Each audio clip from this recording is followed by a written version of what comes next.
Hello guys, mga kababayan ko. Magandang tanghali po sa inyong lahat. Saan man kayong lupaip ng mundo.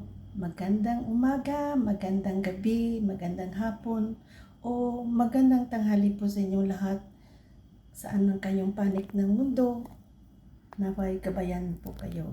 So ngayon guys, magluluto ako ng ulam ko na isdang paksiw. Hindi ko alam kung ano itong klaseng isda. Yan o. Gigi or Gigi ba ito? Hindi ko na alam. Kasi alam ko Gigi kagaganda.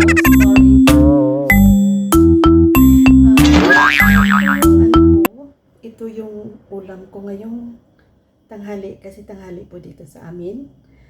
Yan. Ito. So yung aking mga ingredients.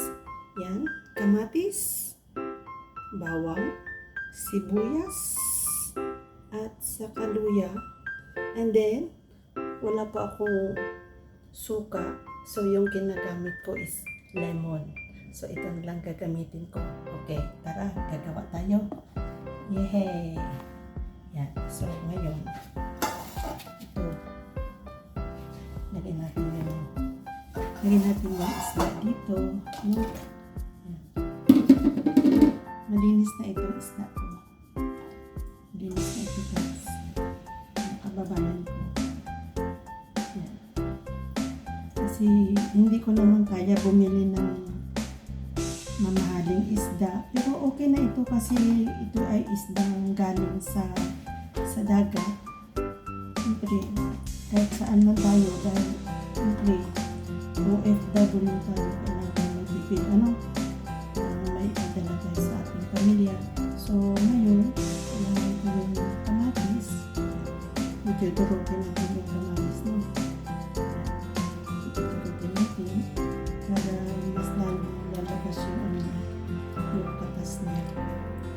Kamatis. Kamatis, pampaganda ng mukha, no? Para hindi tayo ng kamatis, para gumanda tayo. Yung sibuyas, para sa anti-aging, ito, no? Anti-aging. Tapos yung bawang, pag may high blood ka, kumain ka nito ng bawang. So, tatlong anong tawag yan? Tatlong liso, tawag yan? Tatlong piraso, tatlong butil sa isang araw yung makain mo. So, luya, pampaalis ng kabag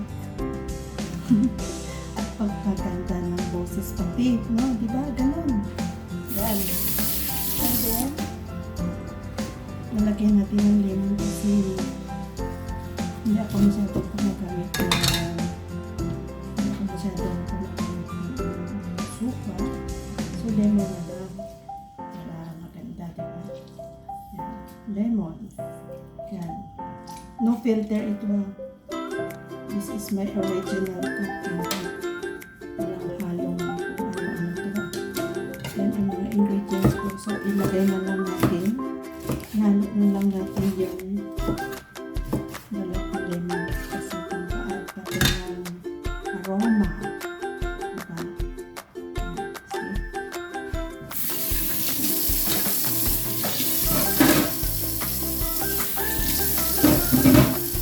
Pampaalis ng lansa.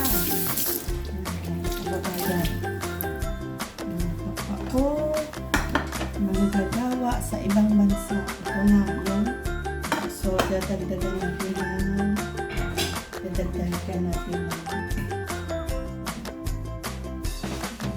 ng patis. Okay, seafoods, soy sauce. Okay.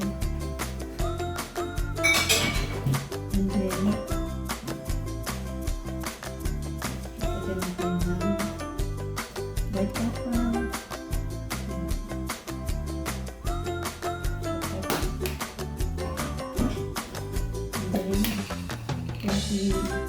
Seasoning. Okay. Seasoning. And then,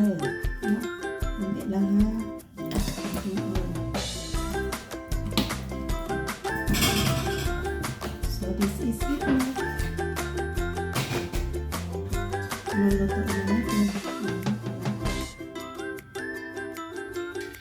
So, ayan na. Dito na tayo. Takpan na natin. At bubuksan ang apoy. So, mahina lang.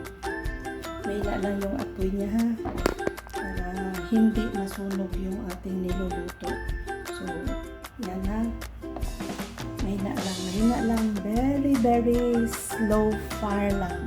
Para hindi masunog yung ating niluluto ha. Yan. So, mga yun, dyan lang muna tayo mga kababayan na hintay lang muna tayo ha. Kasi it takes para masarap siya. Gagawin natin medyo tagal-tagalan natin yung dito para masarap siya. Okay? So yan guys, ito luto na. Kasi diba? Okay na ito. Medyo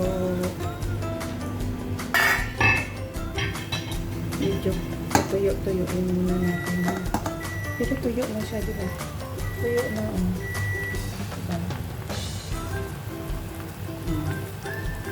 So, that's it. Yan ang niluto ko. Diba masarap? Diba masarap? Diba? So, this is my finished product. Yan mga kakain na.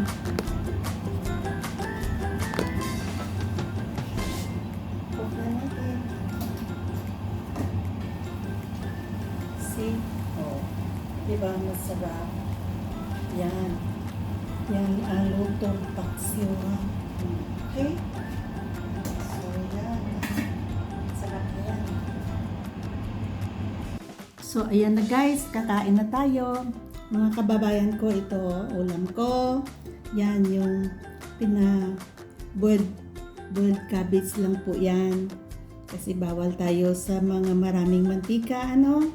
Tapos ito yung niluto ko na paksiw na Gigi. Yan. Tapos yung kanin ko. Yan. Fried rice with shrimp. Yan. So, yan yung pagkain ko ngayong tanghali. Okay? So, kain tayo mga kababayan ko. Kain po tayo. Yan lang ulam ko ha. Tama lang. Siyempre, tipid-tipid din tayo, no? Tipid-tipid. Saan man tayo pumunta, magtipid. Dahil lahat ng bagay ay napakamahal na. Diba? So, kailangan natin magtipid mga kababayan. Hindi tayo basta-basta bili dito, bili doon. Kung hindi man lang masyadong kailangan, huwag tayo bumili, diba? Kasi hindi maganda. So, kakain tayo ngayon, ha? At tayo ay magdasal muna. Kay Panginoon, maraming salamat po sa pagkain ito na binigay mo sa akin. Naway sakop ng aking mga pamilya. Naway bigyan mo din sila ng pagkain, ng kanilang pagkain araw-araw. Bigyan mo sila ng kalusugan sa katawan, sa isip, at sa puso. Panginoon, bigyan mo sila ng pagkain araw-araw. Maraming salamat Lord sa biyayang pinagtulog mo sa amin. Amen. So guys, kakain na tayo ha. Kasi, di ba masarap yung ulam ko kanina? Oh, yan, di ba? So tuwing tayo ay kakain, tayo ay magpasalamat sa ating pagkain, sa Panginoon, na binigyan tayo ng pagkain sa ating hapagkainan. So maraming salamat Panginoon. Mga kababayan, kakain na tayo ha. So join me sa aking pagkain. At maraming salamat sa pagsubaybay niyo sa akin. Naway i-follow niyo yung aking vlog. At naway nagustuhan niyo, please like and share and subscribe to my vlog. So maraming salamat mga kaibigan, mga kababayan ko, nakapwa ko mga OFWs. No? So ito ang buhay ng mga OFWs. So kailangan natin as much as we can, we have to save, no?